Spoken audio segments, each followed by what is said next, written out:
Hey yo, what's up mga upaw? It's your boy Johnny Boy, ang nag-iisang uloy, and welcome to Tagbilaran City.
Yun, so nakita niyo na ang laki at ang ganda ng Tagbilaran, di ba?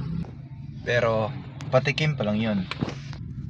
Sa sobrang laki ng Tagbilaran, hindi ko kayang puntahan lahat isa-isa. Kaya naman yung mga tao dito nakadepende sa transportation. Katulad ng motor, jeep, tricycle, sasakyan, bao-bao, at marami pang iba. At yun yung pinaka-purpose ng video na to. Ang i-introduce kayo sa mga transportation na pinaka-common dito sa Philippines o dito sa Bohol. And as you can see, nandito ako sa sasakyan namin kasi isa ito sa example ng transportation. This is private transportation na pwedeng pang malakihan talaga. yung dinadala. So meaning by private is hindi ka nagsisiksikan sa ibang mga ano, 'di ba? Ibang mga pasahero kasi ikaw lang at yung pamilya mo yung sumasakay. Whereas so ibang transportation naman like jeep o bao-bao ay nakikipagsiksikan ka talaga at napaka ano napaka anong word yun? Basta yun na yun. So itong ano nga pala namin, yung sasakyan namin is ginagamit namin lalong-lalo na sa family vacation, family bonding, sa pagpupunta ng simbahan kasi kami-kami lang naman eh. Wala namang ibang walang ibang taong nakakasakay. Maliban na lang siguro kung ako pupunta ng school ko at pupunta ng school, ang layo ng school namin eh nasa Dawis, Bohol, Tagbilaran ako nakatira. Tapos yun, nagtitake ako ng jeep kasi wala pa akong lisensya at delikado naman talaga kapag walang lisensya. Kapag nakadisgrasya ka, ikaw yung lugi, di ba? So play safe tayo, kaya nagtitake ako ng jeep. And yung disadvantage lang talaga sa jeep is masikip, whereas dito napakaluwag. Tingnan nyo naman oh. Tapos 3 lang kami sa family namin, edi sobrang luwag talaga.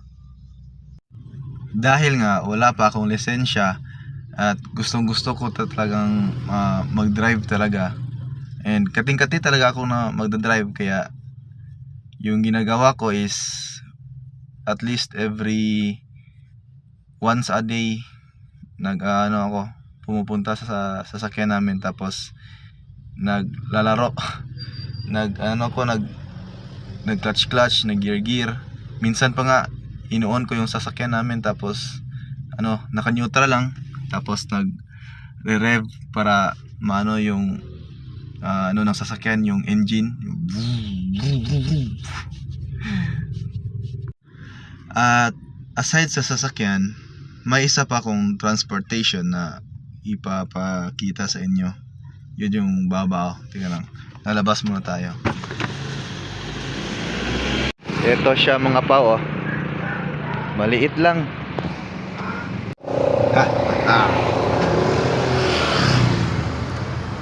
Ang liit lang nito, mga 3 tao lang yung pwede mong maging pasahero dito. So ito yung standard na transportation vehicle dito sa Tagbilaran. Kung wala kang motor o sasakyan, may bao-bao naman. And last but not the least, yung jeep.